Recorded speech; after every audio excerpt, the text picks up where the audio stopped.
Getting a ride has never been easier. Open an app and minutes later, you're on your way. But some Chicago drivers say their work has never been harder, thanks to a city law that allows Uber and Lyft to fire them without warning. Over the past 5 years, more than 20,000 Chicago rideshare drivers were deactivated, suddenly unable to drive for the apps. Some of them tell us they were dropped unfairly with no chance to appeal.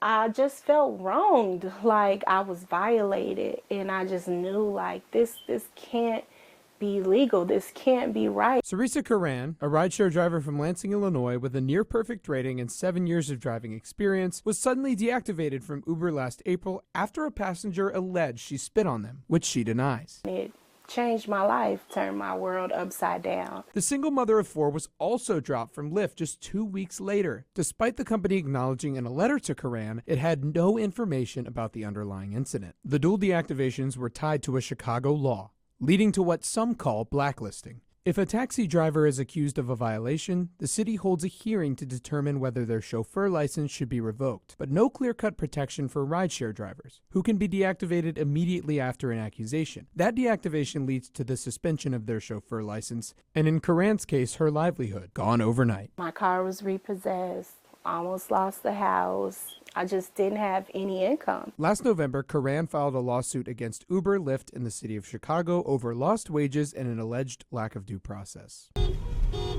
Another driver dropped with little warning.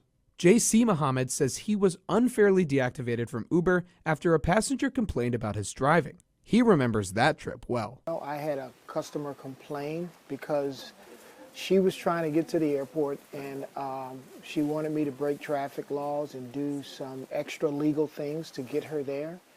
And I, tried to get her there as fast as I could, but she was unhappy with that. The day after, he received an email stating your account has been deactivated. I think the problem with these companies who hire drivers is that they don't really give quite often any specific information about why they deactivate drivers. Muhammad now volunteers with the People's Lobby, a nonprofit working to pass the proposed fair share ordinance that would establish a better appeals process for deactivated drivers and would also raise their wages. We want there to be a process by which the customer feels like their concerns have been heard and the driver feels like their concerns have been heard. And right now, I don't think either group feels like their concerns are being heard. In order to be heard and be seen, rideshare drivers took to the streets surrounding City Hall last month. They drove here in the busy streets of the Loop to call attention to this problem. Rideshare drivers' jobs disappearing from beneath them, and we learned that these drivers have little chance of ever getting their jobs back.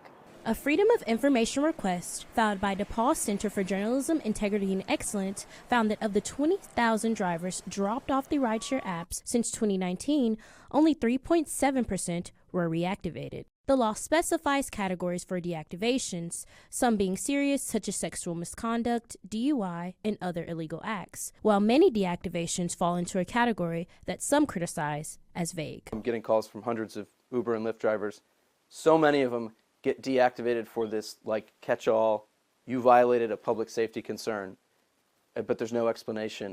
The People's Lobby says they have a supermajority of aldermen support for the proposed ordinance, but some alders question whether fixing one problem could create another, including Alderman Jason Irvin, who says that drivers should have the opportunity to ensure any deactivations are done on a fair basis, but is mindful that wage increases could lead to dramatic cost increases for passengers. Uber did not respond to any of our multiple requests for comment. For its part, Lyft said it updated its appeals process for drivers facing deactivations in 2024. But a lack of accountability is having long-lasting consequences, according to drivers who've been kicked to the curb.